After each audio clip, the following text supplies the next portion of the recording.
Tal cual viene ocurriendo todos estos días, un intenso trajinar de candidatos aquí en Despertando en la Ciudad por FM Ciudad 88.7.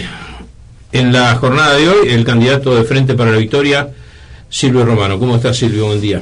Hola, Ricardo. ¿Qué tal? Buen día. Un saludo para vos, para Matías, para la audiencia. Gracias por la invitación y por la posibilidad de llegar a cada uno de los hogares de Coronel Pringles, ¿no? Esto de que la radio, que es tan fantástico, que la verdad que este estudio está muy muy lindo. El otro día cuando grabamos el spot, la verdad que de noche también es más lindo todavía porque está como en una pecera, ¿no? Muy bien. Se acerca la línea de largada, ¿no? De la primera que es en definitiva también la gran encuesta nacional, provincial y local. ¿Cómo ven las cosas el Frente para la Victoria en Pringles particularmente? Mira, nosotros, sin ser triunfalistas, somos optimistas. Creemos que estamos recorriendo la calle, estamos tratando de llevar nuestro mensaje con humildad, trabajando mucho en el boca a boca, en el casa por casa, tanto en Pringles como en Indio Rico, con la juventud, con los militantes, con los integrantes de la lista.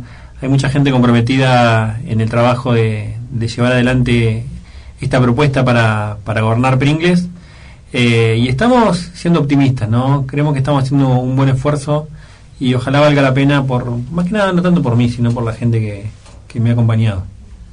Para vos puede llegar a ser un trabajo más, una preocupación más.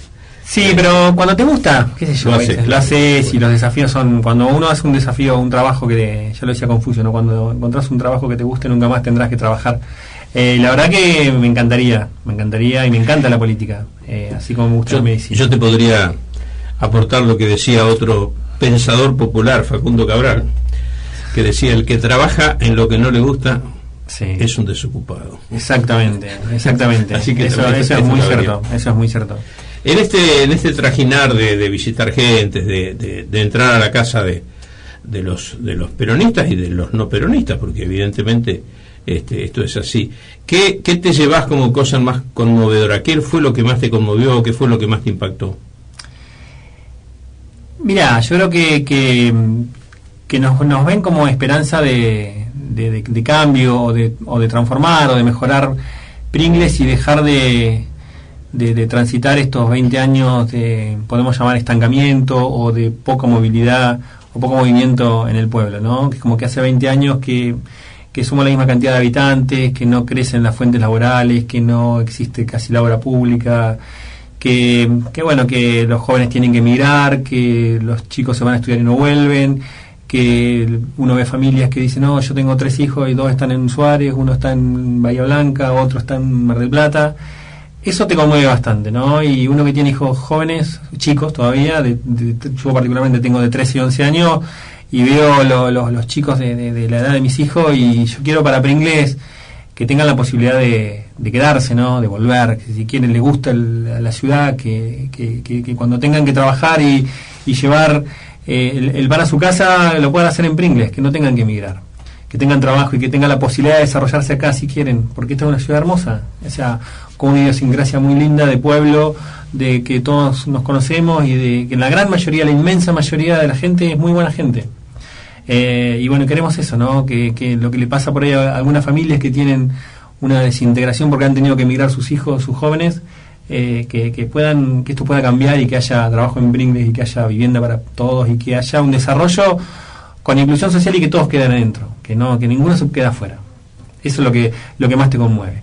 Después, obviamente, las preocupaciones de vivienda, uno lo puede resumir en las preocupaciones de vivienda y de trabajo y de obra pública, pero lo que llama la atención cada vez más, y yo siempre lo charlo con la gente que me acompaña, es la preocupación cada vez más creciente por el tema de las adicciones, ¿sí?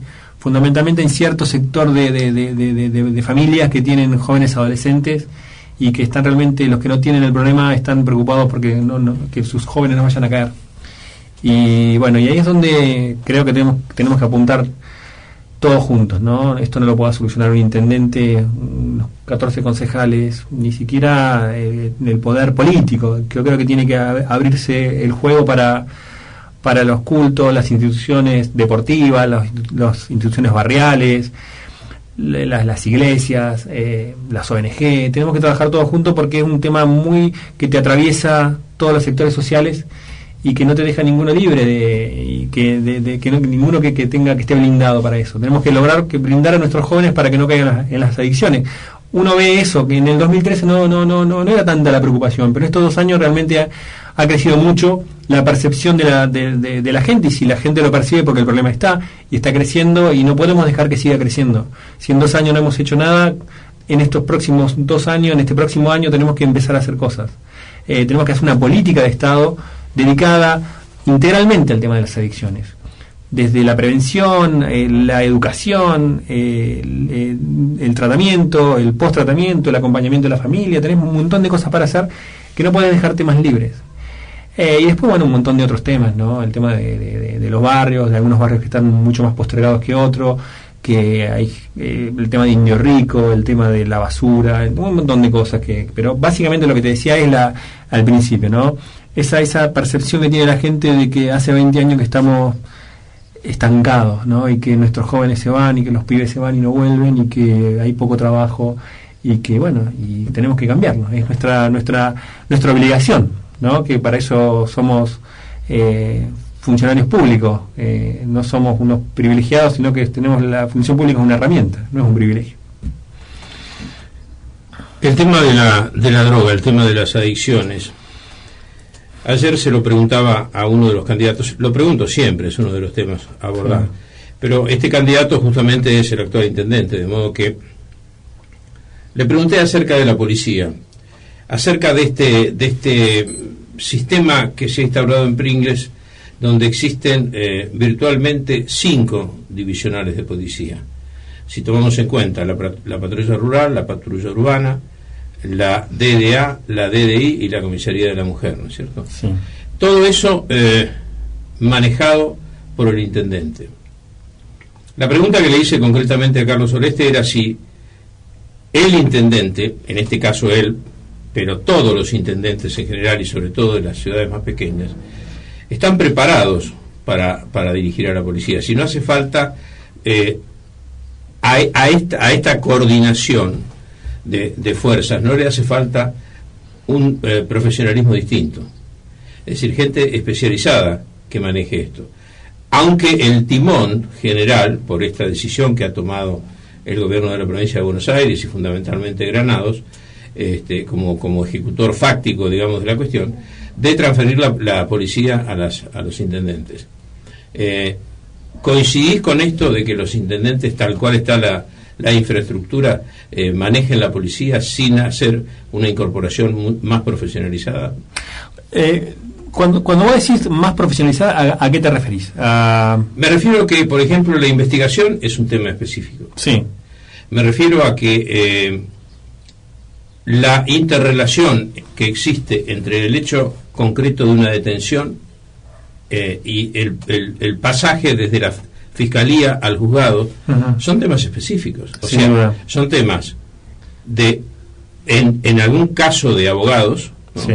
Del seguimiento de las causas, es decir, hay una cuestión compleja. No, yo coincido con vos que no es un tema, ya te lo dije al principio, esto no lo resuelve solamente el intendente, ¿no?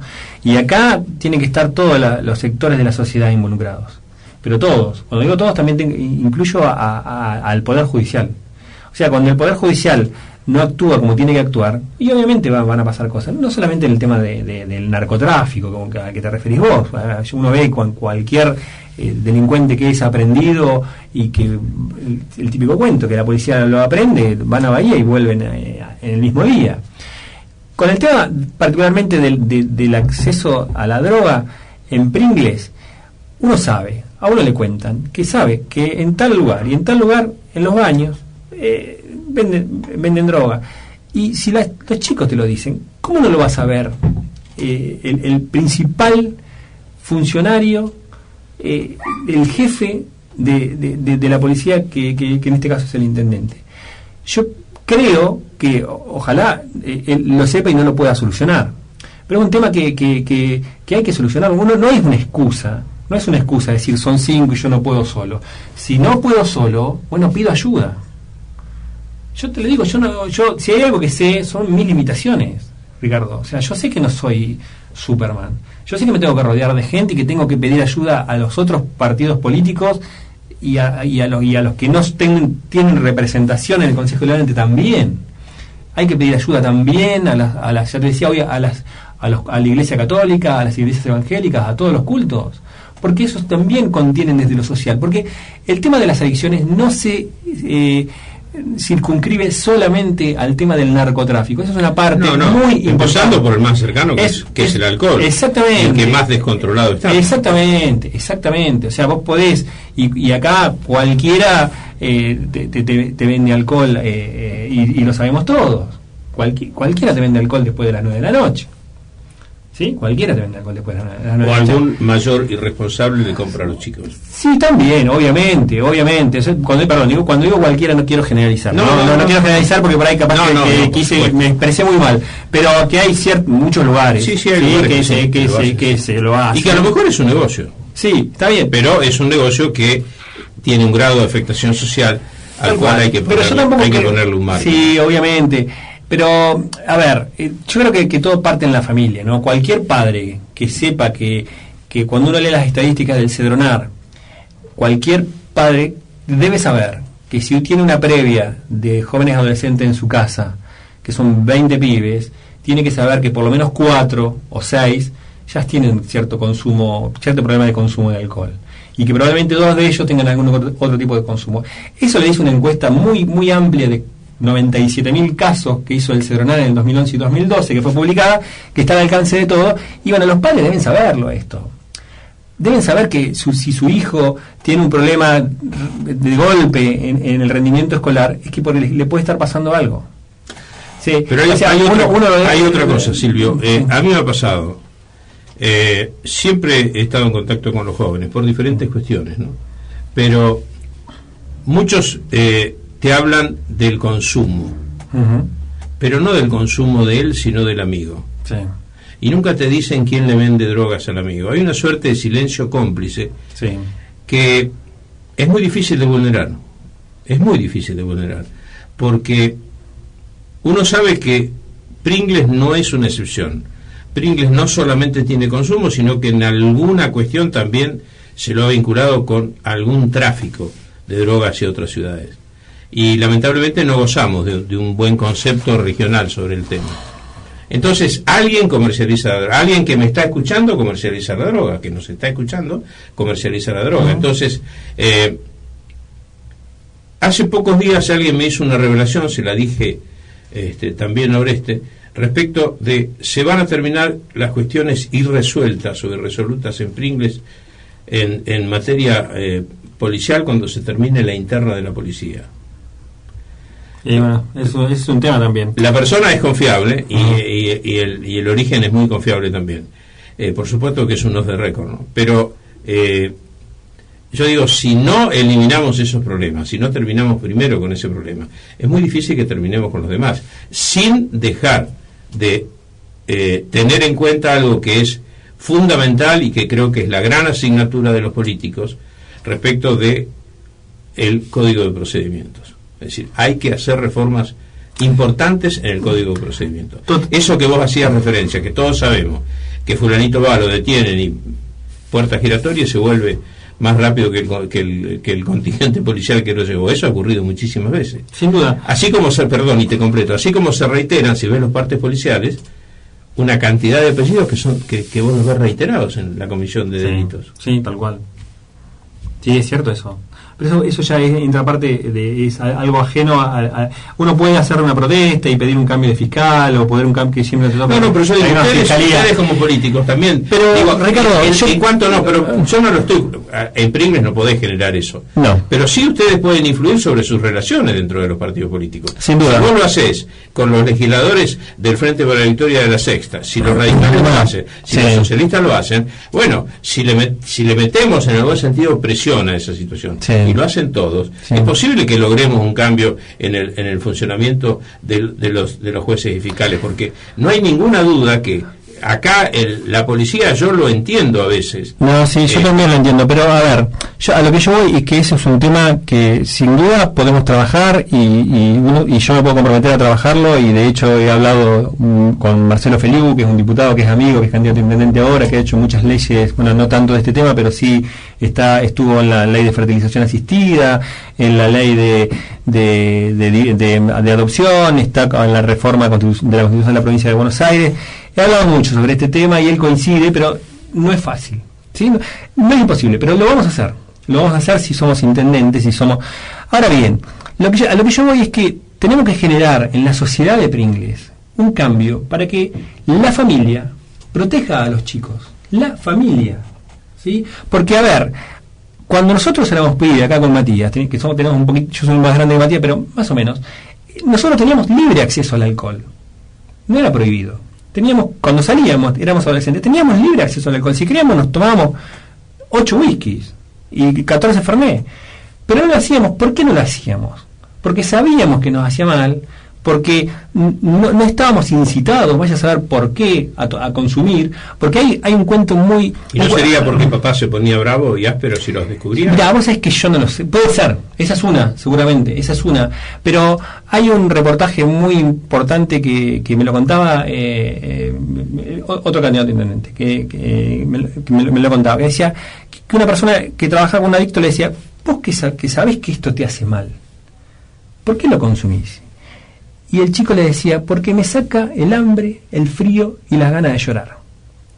Dice, entonces hay que preocuparse por el frío, el hambre y las ganas de llorar. Es decir, hay que preocuparse porque el chico no consuma. ¿Qué es lo que lo lleva a consumir? O sea, hay que arrancar de ahí, porque si no vamos a prohibir el alcohol, vamos a prohibir, está prohibido las drogas pesadas, pero se van a seguir consumiendo las pastillas de los padres o de los abuelos, el pegamento, o sea, va a seguir el tema. O sea, es muy amplio, por eso te digo que no, el intendente solo no lo puede resolver, por más que querramos. Yo no soy Superman, no me creo un iluminado, así que me parece que hay que hacer algo absolutamente global, sentarnos todos y decir, bueno, a ver, con las directoras de las escuelas, con los inspectores, para que entre dentro de la currícula, porque uno de los factores de riesgo, de acuerdo a la encuesta del CEDRANAR, es el desconocimiento del daño que produce la sustancia en el chico. Es decir, los chicos que se creen Superman, que son inmortales, que por eso se chocan y se accidentan y se estrolan en las motos, en los autos, en la adolescencia,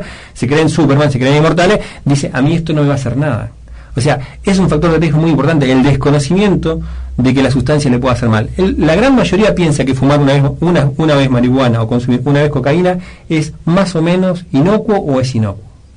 Entonces, tenemos que arrancar de ahí, que en las escuelas se les enseña a los chicos que eso le hace mal, pero no como si fuera así al pasar. Me parece a mí que tiene que ser algo, y a los padres también, es decir, que se preocupen que si su hijo, que venía perfecto, con unas notas bárbaras, de repente se trae un 3, un 4, un 6, bueno, algo puede estar pasando, alguna ayuda puede estar pidiendo, y buscar el origen de esa situación. Exactamente, yo creo que es un tema, pero yo no soy un especialista en adicciones, sí te digo que es un tema que me preocupa, y que si en el caso de ser elegido intendente es uno de los que primero me voy a dedicar, ¿sí? Primero me voy a dedicar, porque honestamente no quiero ser crítico del gobierno actual, no veo una política de Estado en ese sentido. Si yo te digo, mira, ¿cuál es la política de obra pública? Te la puedo definir, ¿sí? ¿Cuál es la política de salud? Te la puedo definir. Pero yo digo, ¿cuál es la política de adicciones? No te la podría definir.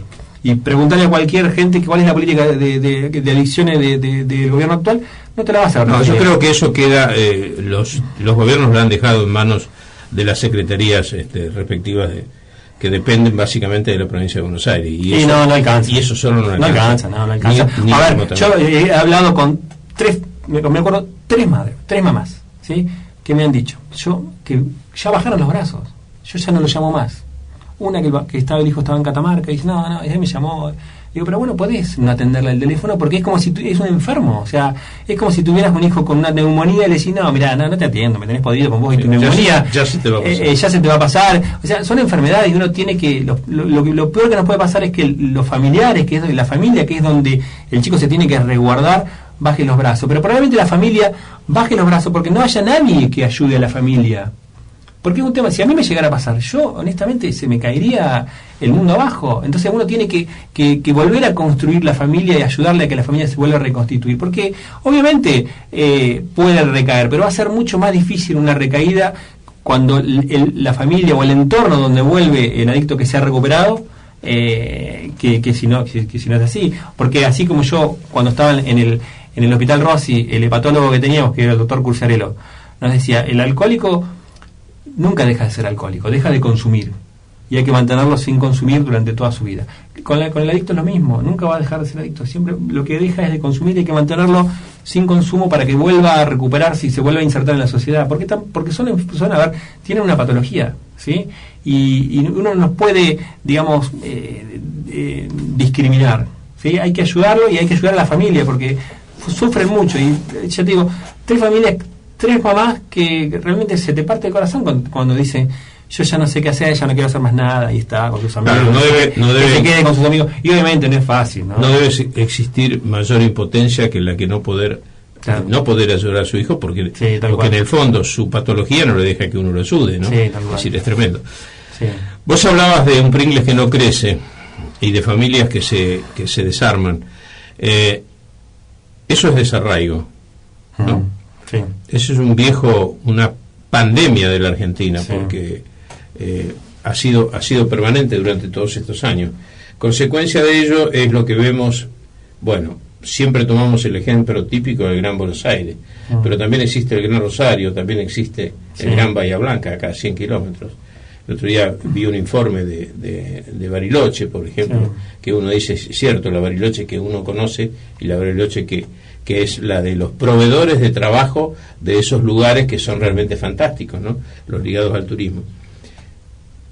Para todo eso se necesita algo para el cual yo te pediría que si podés hacer algo, lo hagas desde el punto de vista no de lo local, sino de lo regional para lo nacional. Un país que no distribuye bien la coparticipación federal no tiene muchas posibilidades de ser justo, de ser ecuánime y de generar desarrollo en aquellos lugares cuanto más distantes peor. En este momento hubo diferentes pasajes, pero este es uno de los momentos más críticos en la distribución de la pauta de la coparticipación federal. Yo creo que hay que trabajar mucho sobre eso. Hay una ley que ya fue votada ya en la década de Cafiero y Alfonsín, y que la provincia de Buenos Aires perdió coparticipación por el famoso cono fondo reparador del cono urbano bonaerense. Sí. Nosotros siempre ponemos cosas grandilocuentes en la Argentina. Bueno, ahí perdió la provincia de Buenos Aires, pero la provincia de Buenos Aires tiene que recuperar 6 puntos de coparticipación. Pero en este momento el Estado Nacional se queda con el 74 y fracción por ciento y se distribuye el 24%. Es una asimetría que hay que corregir urgente. La Argentina incluso parece reidero, ¿no? Pero en la época de la dictadura tenía 56 para coparticipaba y 43 y pico, 44 se quedaba. No quiero decir que fue una circunstancia, ¿no? Pero quiero decir, si no se vuelven a esos sistemas, es muy difícil que estos lugares puedan tener un desarrollo. No por eso hay que bajar los brazos, por supuesto, pero las políticas que puedan llegar siempre van a ser más limitadas, porque yo lo entiendo al gobernador de turno, a y al que sea. Si yo tengo 1 millón de habitantes a 100 cuadras del gobierno, hablo del Gran Buenos Aires, de La Matanza, de los 3 conos urbanos, los tres sectores, 1, 2 y 3, es obvio que la concentración de ayudas sociales y demás va a ir hacia esos lugares. Primero porque seguramente más lo necesitan, pero también porque hay una lógica, proximidad con los votos. Yo creo que entonces, eso hay que regularlo para que no caigan eso. No coincido con vos que la coparticipación. Yo creo que este es uno de los gobiernos que más ha coparticipado, ¿sí?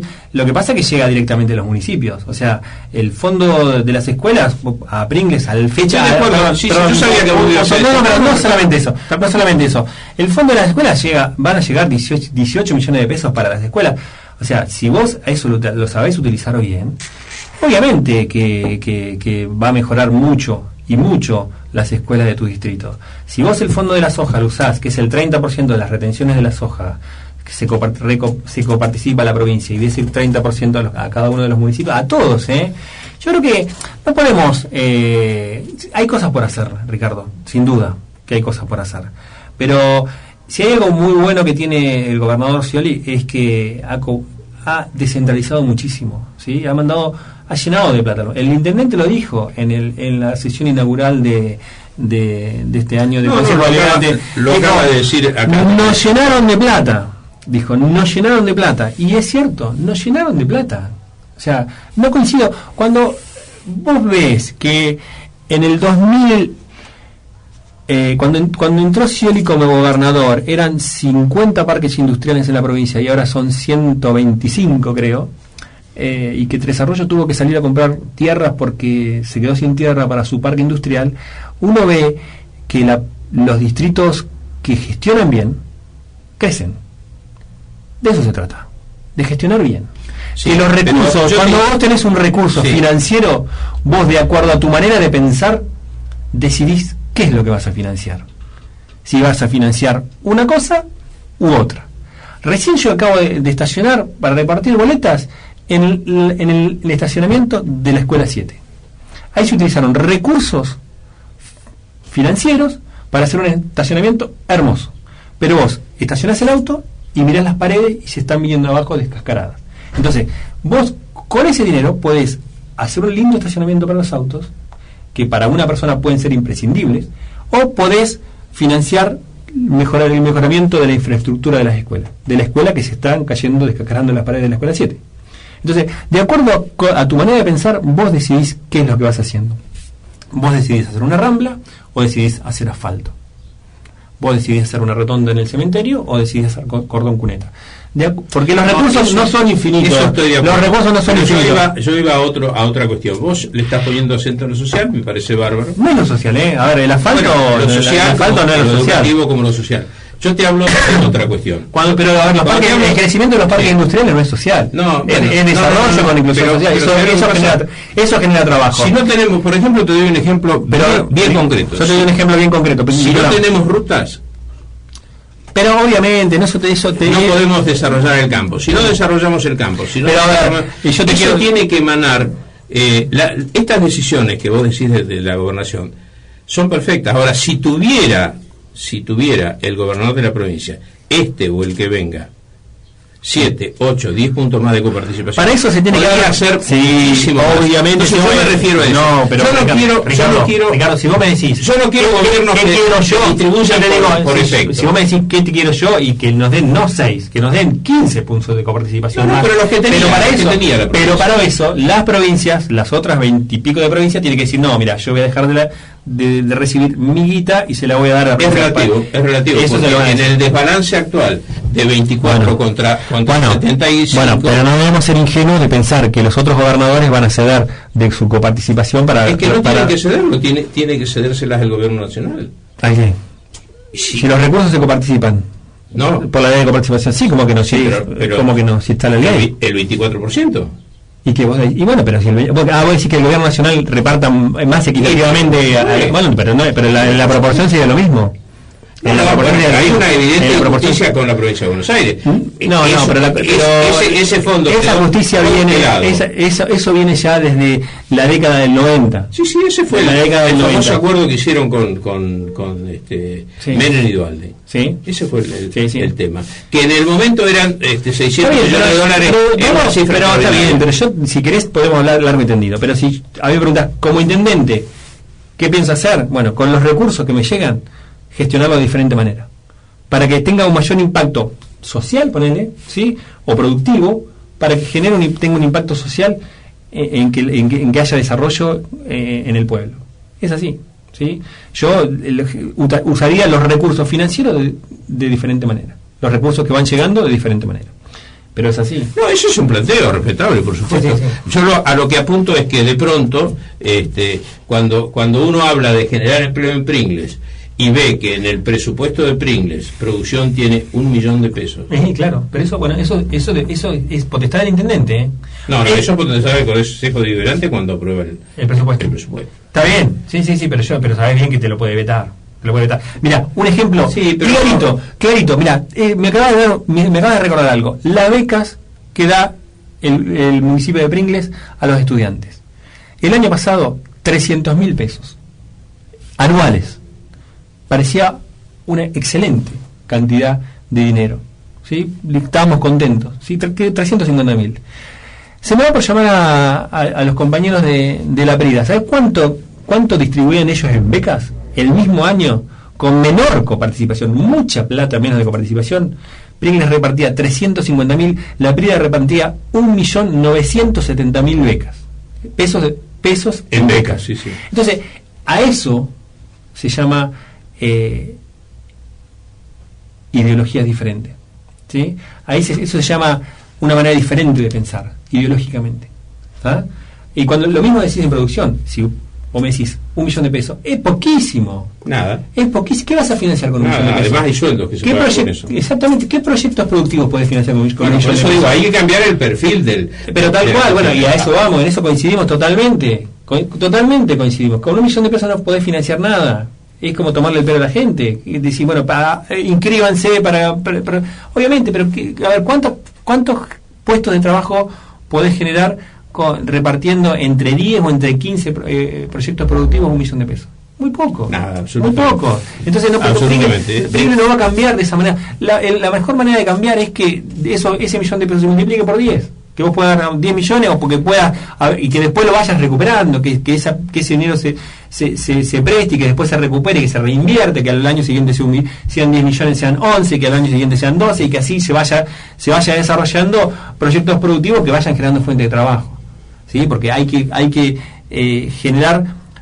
financiar proyectos productivos y privilegiar aquellos los cuales se generen mayor cantidad de puestos de trabajo.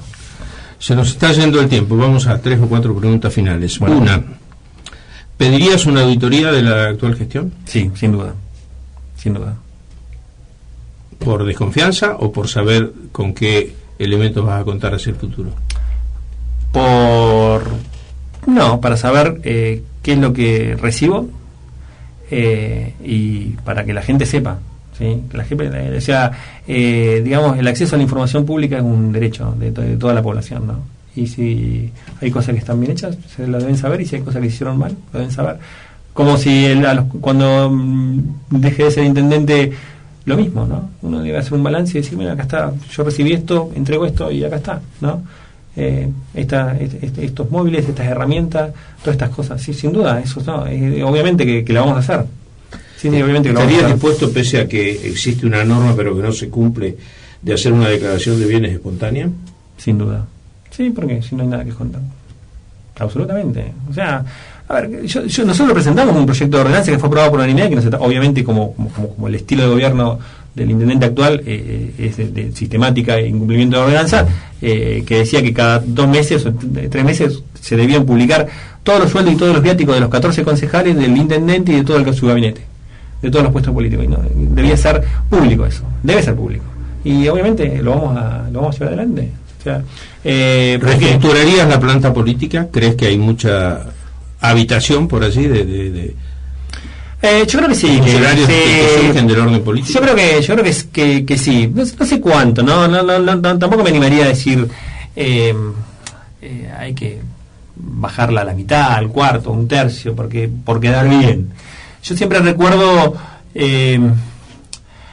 cuando se habla de bajarse el sueldo, de bajar la planta política a la mitad, yo siempre recuerdo en la Navidad del 81, creo que fue, el presidente Galtieri hizo una cadena nacional y dijo: a partir de este momento no hay más aumento de sueldo para los militares y para los políticos y para los puestos políticos.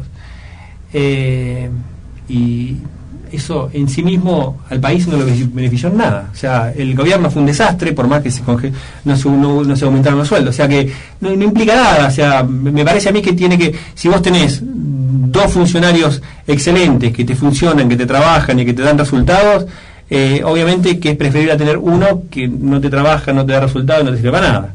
O sea, yo creo que lo importante es que los que están, que trabajen y que generen resultados positivos para la gente, no para el intendente. para el pueblo, para el vecino, para los barrios, para los pibes, para las escuelas, para el hospital, para los enfermos que van al hospital. O sea, esa gente tiene que estar trabajando para el pueblo, o sea, y generar resultados para el pueblo, no importa si son 1, 2 o 3. Yo creo que la reestructuración, tiene que ser en base a yo siempre... Hay gente que plantea, por ejemplo, números, ¿no? Es decir, 20%, 30%, 40%. A mí me parece que lo ideal sería llegar a un momento en que los puestos políticos fueran muy pocos y que existieran los funcionarios de carrera. Cosa es que yo creo que hay cosas que no puedes dejar en manos de funcionarios de carrera. Ya te cuento una anécdota y que a mí realmente me dolió mucho. No lo voy a nombrar. Un director de una escuela, jubilado ya, que tenía guardadas las bicicletas del plan movilidad y que no las había entregado, no ahora, ya hace unos años, no las había entregado, dice, no, porque eso las manda Scioli. Y hubo otro docente que dijo, entregalas porque te denuncio.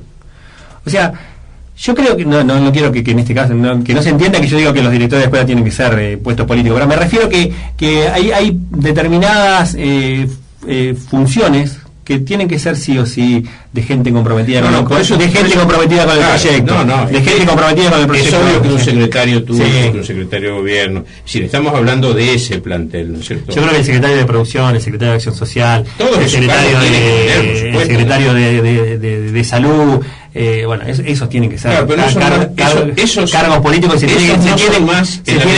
tienen que poner el proyecto al hombro y llevarlo adelante y pedirle resultados. Yo vengo de una profesión que siempre tenía este doctor Curciarello, que yo digo que es un hepatólogo, siempre nos decía, cuando uno hace un proyecto de investigación, siempre tiene que buscar, en algún momento uno tiene que evaluar si hizo las cosas bien o hizo las cosas mal. Y creo que eso es fundamental. Perón tuvo 2 funcionarios en su primer gobierno. Uno era Miranda, que era el ministro de Economía, y después un catalán que es el que le hacía todas las estadísticas y le daba todos los números. Y creo que en eso se basó gran parte del éxito del primer gobierno de Perón, en saber evaluar si se estaban haciendo las cosas bien o se estaban haciendo las cosas mal. Y esto yo aspiro, ¿no? Yo digo, mira, a ver, ¿cuántos puestos de trabajo se crearon? ¿Cuántas cuadras de asfalto se hicieron? ¿Cuánta gente se atendió en el hospital? ¿Cuánto se recuperó de la inversión durante determinada cantidad de tiempo? Me parece que la evaluación también es muy importante. Y a eso vamos a apuntar. La última tiene que ver con algo que yo lo propondría como aspiración, ¿no? Tantas veces decimos, vos lo dijiste, lo acabas de decir, y casi todos los que pasaron, no creo que ninguno de los que pasaron por aquí, y alguno que resta pasar, no hable siempre de las personas que compiten con ellos en esta eventualidad, personas de bien, personas que no tienen objeciones importantes que hacer.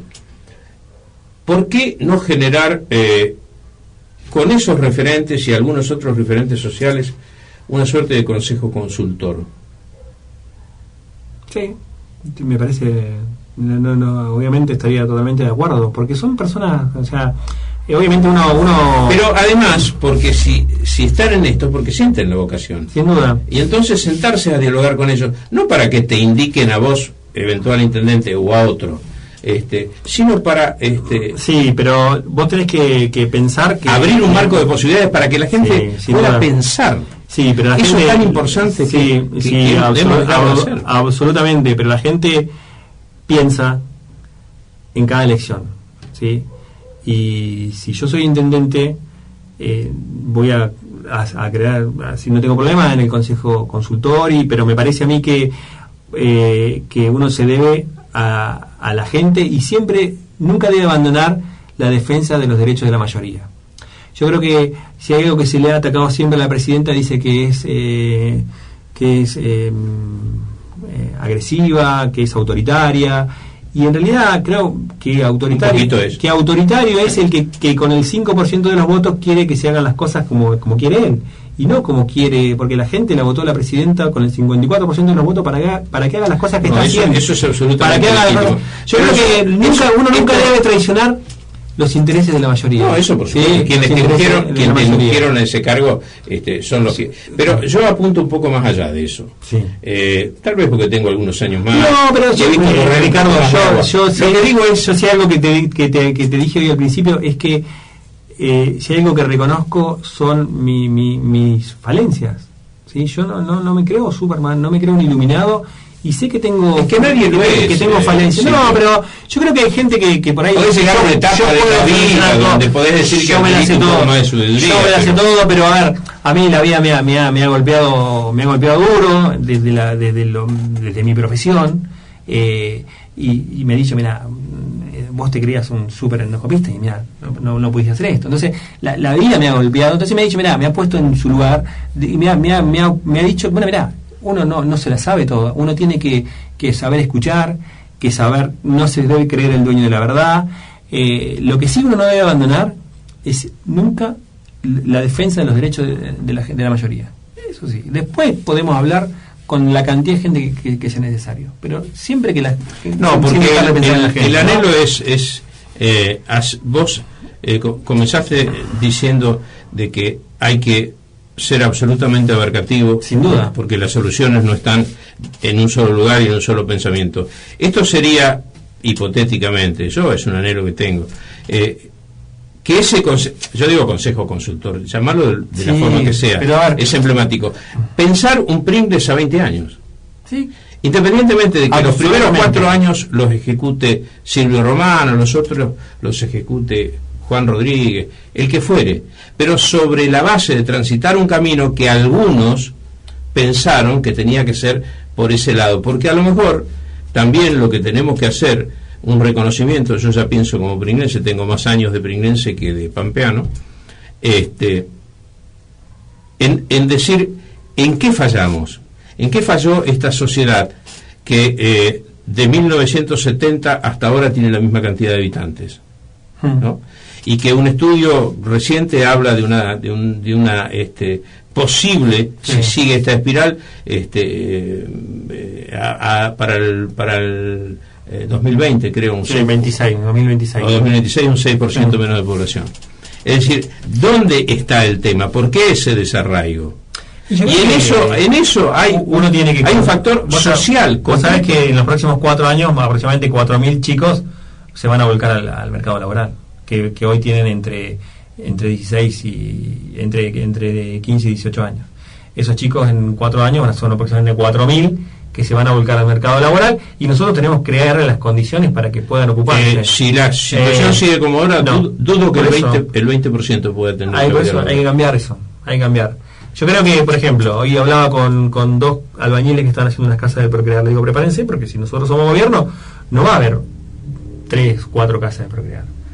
Vamos a sortear 120 lotes, ¿sí? 120 lotes, 120 casas de Procrear construyéndose a la vez en Pringles, van a trabajar muchísimos albañiles, muchísimos carpinteros, muchísima gente que pone revestimiento, los corralones, o sea, esas cosas. Yo el otro día hablaba con un amigo que tiene un corralón y le decía esto, porque es así, pero esa es la importancia de creer, y la ventaja que tenemos desde el peronismo, desde el Frente para la Victoria, de comulgar y creer fielmente en las políticas del gobierno nacional, porque que el ANSES, a través de comprando la cédula hipotecaria, pueda financiar la construcción de estas casas propias, digamos, para la gente de clase media que tiene su trabajo en blanco, es muy importante. Vos imaginate que con 120, 150 casas en Pringles del Procrear solamente, más las otras 100 o 200 viviendas que pueda gestionar de los programas nacionales o provinciales,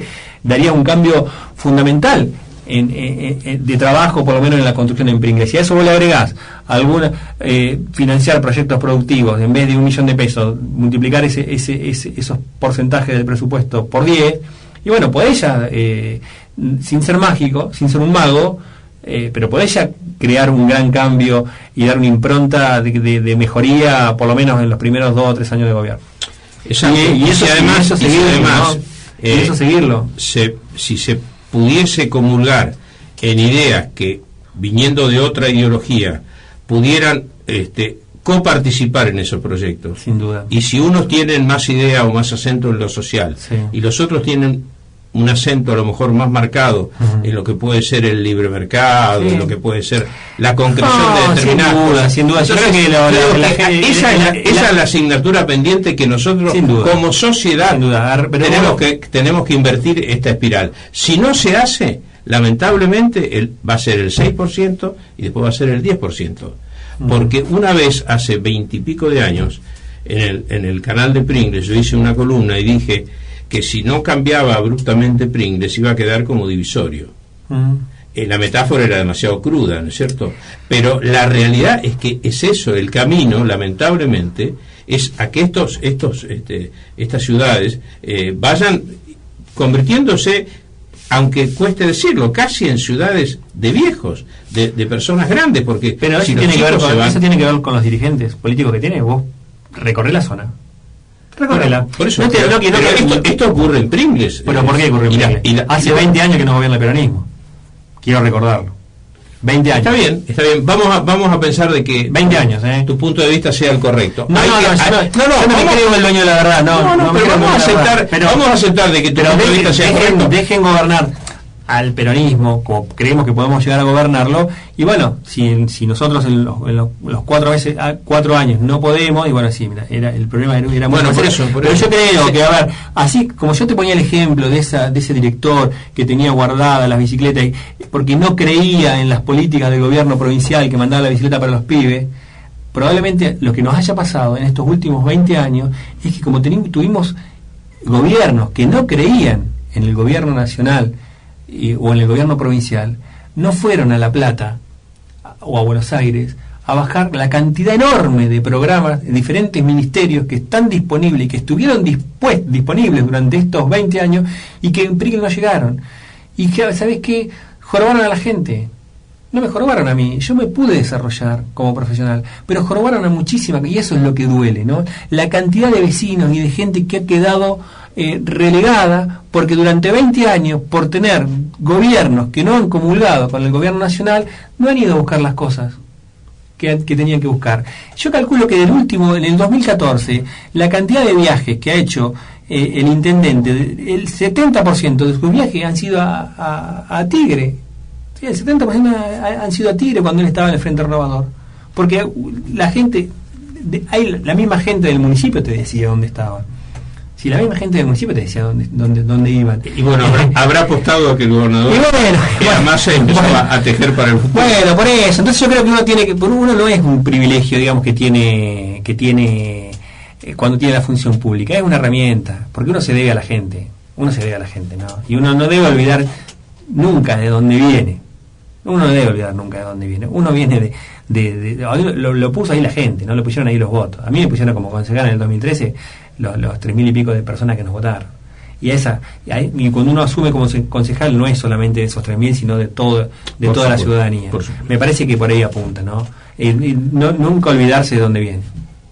Silvio, muchas gracias y suerte. Bueno, muchas gracias a ustedes. Saludo para la audiencia.